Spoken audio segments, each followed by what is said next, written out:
A blessed, blessed Monday morning po sa bawat isa. Good morning, good morning, good morning. Mapagpalang umaga po sa ating lahat. Tayo ay narito muli sa ating Seeking God in the Morning, our daily morning devotion. So, today is June 22. Ayan. Tayo ay magsisimula nitong ating ika-apat. Narito na tayo sa ika-apat na huling linggo. Ito yung ating last week dito sa ating nasimulan na topic noong June 1 na leadership and action. So, dito natin susukatin ang halaga ng ating pamumuno, hindi lang sa kung ano ang ating nagawa, kundi sa kung ano yung ano ang ating maiiwan. Ayan. So, a blessed, blessed morning po ulit sa bawat isa. At tulad ng dati, bago tayo magsimula, hilingin ko po ang bawat isa na yumuko at manalangin. Ama naming Diyos na makapangyarihan sa lahat, maraming salamat po sa napakagandang umaga nito na kaloob mo sa bawat isa sa amin. Maraming salamat, Panginoon, sa pagkakataon na muli kami ay mag-aaral sa iyong banal na salita. Kami ay makakapakinig, matututo, Panginoon, sa iyong mga salita. At Panginoon, patuloy namin hinihiling na buksan mo ang aming puso't isipan, Panginoon, at tulungan mo na ang lahat ng mga salita mo na aming maririnig ay patuloy na tumanim sa aming puso't isipan at patuloy na ikalago ng aming pananampalataya. Gabayan mo po ang bawat isa na nakakasama namin online, mga nanonood ng replay ng live na ito, at patuloy mo rin ingatan ang mga mahal nila sa buhay. Haplusin mo rin ang aming mga pangangatawan at patuloy mo po kaming pagalingin, palakasin sa anumang karamdaman at taglay namin, at anuman ang pinagdadaan ng pagsubok ng bawat isa, Panginoon, ay patuloy din namin itinataas ito sa iyo at patuloy namin hinihiling na bigyan mo kami ng katagumpayan sa mga pagsubok na ito. Ama, patuloy kang sumama sa amin. Ikaw po nawa ang gumabay sa iyong lingkod. Bigyan mo po ako ng karunungan at kalakasan na maipahayag ang iyong mga salita ng tama at may karunungan, Panginoon. Patuloy din namin hinihiling na linisin mo po ang aming puso't isipan at gawin mo po nawa kami laging karapat-dapat sa iyong banal na harapan. At muli ang lahat ng ito'y dalangin namin sa matamis na pangalan ni Jesus. Amen. Okay. Amen. Ayan, mapagpalang umaga po ulit sa ating lahat. At tulad nga ng nabanggit ko, this is our last week dito sa ating topic na leadership and action. Ayan. And so excited na ako na ano ang maging dulo nitong ating pinag-aaralan na ito. Last Friday, yung paghuhuli na pagtatapos ng ating third week, tinapos natin yung ikatlong linggo na yon sa pamamagitan ng pagsiyasat ng ating mga lakad. Ayan. Natutunan natin na ang regular na pag-align ng ating vision sa kalooban ng ating Panginoong Diyos ang siyang susi upang hindi tayo maligaw sa ating landas. Ayan. Kaya muli, napakagandang topic na tinapos natin last week. And here, welcome again, welcome back again. Maligayang pagdating ng ating week 4 dito sa ating leadership and action. So, pumasok tayo ulit, pumapasok na tayo dito sa huling yugto ng ating paglalakbay. So, ngayong linggo, tututukan natin dito sa ating topic yung legacy and sustainability. Bilang mga leader, ang tunay na test ay hindi kung gaano tayo kagaling habang naroon tayo, habang tayo ay namumuno, kundi kung gaano tayo katatag o gaano katatag ang ating naiwan kapag wala na tayo. Yan. So, alam nyo, yung legacy, hindi naman ito ginagawa o tinatrabaho kung kailan malapit na tayong mawala sa mundo. Hindi ganon, Baliktad po sa alam natin. Ang legacy, actually, maganda ito. Sinisimulan mo nung bata ka pa lang, Gumagawa ka na ng legacy. Ibig sabihin, nung bata ka pa lang, ay pinag-iigihan mo na no? Para meron kang maipasa sa susunod na henerasyon. So, ito ang mali po yung thinking ng iba, no, na mag-iisip pa lang sila ng kanilang maiiwan pagka malapit na silang pumanaw. Hindi po ganun, no? So sa ating buhay, ito ay dapat pinagpaplanuhan natin bata pa lang tayo. So isang mapagpalang Lunes po ulit, no, sa bawat isa sa atin. At ang title nitong ating topic, no, dito sa ang title ng week 4 natin ay Legacy and Sustainability, the lasting impact. Pero dito sa ating day 22, ngayong Lunes, ang title nitong ating topic na pagbubulay-bulayan natin is Living a Legacy, ang pamana ng matuwid. Yan. At bago tayo mag-dive in, no, magpatuloy dito sa ating tinatalakay, basahin muna natin yung ating Bible verse na pagbabatayan na matatagpuan natin sa Kawikaan, Kapitulo 13, versikulo 22. At ito po yung sinasabi, no, sa King James Tagalog Version. Ang mabuting tao ay nag-iiwan ng mana sa mga anak ng kanyang mga anak. At ang kayamanan ng makasalanan ay natitira sa matuwid. Wow, no? Wow. Basbasan nawa ng Panginoong Diyos ang pagkabasa ng banal na kasulatan.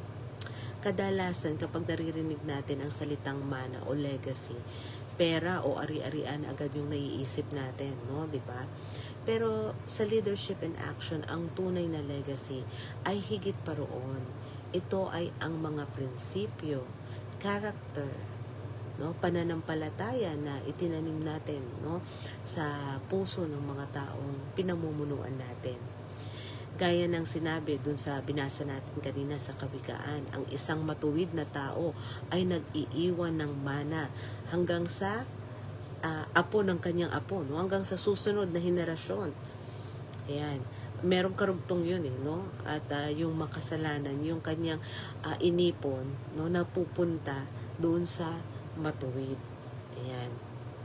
Pero ang vision, no, na ibinigay ng Panginoong Diyos sa atin, sa iyo, no, ay hindi lang para sa ngayong araw na ito, no. Ito ay para sa hinaharap. Ayan. So tanungin natin yung ating sarili, kung ang pamumuno ko ngayon ay hihinto na bukas, ano kaya, no, ang matitira, no, o ano kaya yung matitirang hawak, no, o hawak ko na maibabahagi ko sa iba. Ang legacy ay nabubuo, no, sa maliit na desisyon ng katapatan araw-araw. Kapag tinuturuan mo ang iyong mga anak o team, ang iyong mga nasasakupan na maging tapat kay Lord, no, kapag pinakita mo sa kanila kung paano manindigan ng katotohanan, nagtatanim tayo, no, ng isang mana na hindi kayang ubusin o manakaw. Yan. Ang ating goal ay hindi lang magkaroon ng followers, kundi syempre mag-iwan ng isang buhay na patotoo, no, buhay na patotoo na magpapatuloy kahit wala na tayo, no. Ayan. So, napakagandang paalala ito, no, para sa atin. And you know, this reminds me of my mother. Ayan. Sa totoo lang, ang aking mother, siya ang aking pinakamalaking influencer, no, sa aking buhay. Siya ang nagturo sa akin ng maraming bagay, no, na i-share ko rin sa iba, at lalo tigit na i-share ko sa aking anak. Kasi kadalasan, no, iniisip natin na ang legacy ay para lang sa mga sikat na leader na may malalaking pangalan, no? Pero ang tunay na legacy ay madalas na nabubuo sa tahimik, no, at behind the scene, no, na paglilingkod. Isang katulad nga ng nabanggit ko sa inyo, no, isang magandang halimbawa dyan, no, yung aking ina, ang aking mami. Siya ay isang mahusay na leader sa aming church, pero madalas, no, nasa likod lang siya, no? Hindi siya naghahanap ng spotlight, pero yung kanyang impluwensya ay buhay na buhay sa akin at sa marami pang iba, no? Sa maraming tao. Way back 2005, sinimulan namin ng isang monthly newsletter. Siya yung editor. At ako naman yung taga-design, taga-layout, taga-print. No? Nung 2005, sinabihan niya ako noon na, anak, ano kaya nung mag-start tayo ng church bulletin? Kasi alam niya na meron akong talent at saka alam niya yung trabaho ko, no? Naturuan ako kung paano sa publishing. Yan. So, in-encourage niya ako para dito, no? At yun nga, siya yung editor kasi mas marunong siyang tumingin, no? At mas marunong siyang magsulat kaysa sa akin. Ayan. At so kahit nung panahon na yon, no, dumaan din kami sa mga pagsubok sa buhay, no, tinamaan kami ng mga financial problems at kinailangan namin ihinto yung bulletin, no. Hindi pa rin namatay yung vision na itinanim ni Mami sa akin. Kaya nung 2019, nung 2019, nilapitan ko siya, no. Ito ay pumanaw kasi si Mami ay 2020. So nung 2019, nung time na yon ay nawalan ako ng trabaho. So nilapitan ko si Mami at sinabi kong gusto kong buhayin muli yung church bulletin. Pero digital na lang para hindi magastos sa printing. Yan, kasi halos lahat ng tao noon ay papunta na sa social media, very active na yung karamihan sa social media. So ang kagalakan, no, yung kagalakan sa muka na nakita ko sa mukha ni Mami, no, yung nakita niya na nung time na yon na oo nga, no, magandang masimulan ulit itong newsletter. Ito ay isang torch, no, na ipasa niya, no, sa akin. Hindi lang niya ako naturuan ng skills, no, yung sa pag-i-edit, no, nag-iwan siya ng pamana ng katapatan na pagmamahal sa gawain para sa ating Panginoong Diyos. Ang leadership in action ay hindi natatapos sa atin, no, yung ginawa natin, hindi. Ang legacy, no, ay parang isang sulo o torch. Kailangan natin itong hawakan ng maayos, palakasin yung apoy, at ipasa sa susunod na henerasyon. No? Yung ating mga tinuturuan ngayon, hindi lang basta mga followers. No? Sila ang magpapatuloy ng vision na sinimulan. No? Sinimulan natin na itutuloy nila, no, sa pamamagitan ng tulong ng ating Panginoong Diyos. So napakagandang paalala po ito, no, sa bawat isa sa atin sa unang araw ng linggong ito, no. Today is day 22, June 22. Ayan. So, the Legacy Torch, itong ating in-action challenge. Bago natin tapusin yung ating topic, meron tayong in-action challenge araw-araw. Ayan. So, dito sa ating in-action challenge ng pamagat ay The Legacy Torch, isipin mo ang isang taong nag-iwan ng magandang marka sa buhay mo. Isang magulang, no, katulad sa akin, katulad ng na-share ko sa inyo, o isang mentor, no, o isang kaibigan. Yan. So, ang in-action challenge natin, magpasalamat tayo sa kanila ngayong araw. No? Siyempre, katulad ako, marami naman akong pagkakataon noon na napasalamatan ko ang aking mother. Pero syempre, pagka wala na sila, no, pagsisisihan natin kung hindi man lang natin ma-recognize yung kanilang kabutihan at yung na-share nila sa atin, no, yung kanilang legacy. So habang buhay pa sila, no, bigyan natin sila ng recognition, no, pagkatapos nating isipin, no, yung kanilang naitulong sa atin, no, yung vision o yung prinsipyo, no, na yan, na itinanim nila sa puso natin, no. So ipakita natin, no, sa kanila, isulat, no, isulat ito sa isang note at ibahagi sa inyong kakilala. Huwag mong hayaang mamatay ang apoy na ipinagkatiwala sa iyo. Ayan. So, amen, amen. A blessed, blessed morning po ulit sa bawat isa sa atin. Napakagandang umpisa, no, nitong last week ng ating topic dito sa ating leadership in action. At bago po tayo magtapos dito sa ating morning devotion, tayo po muna ay umuko at manalangin.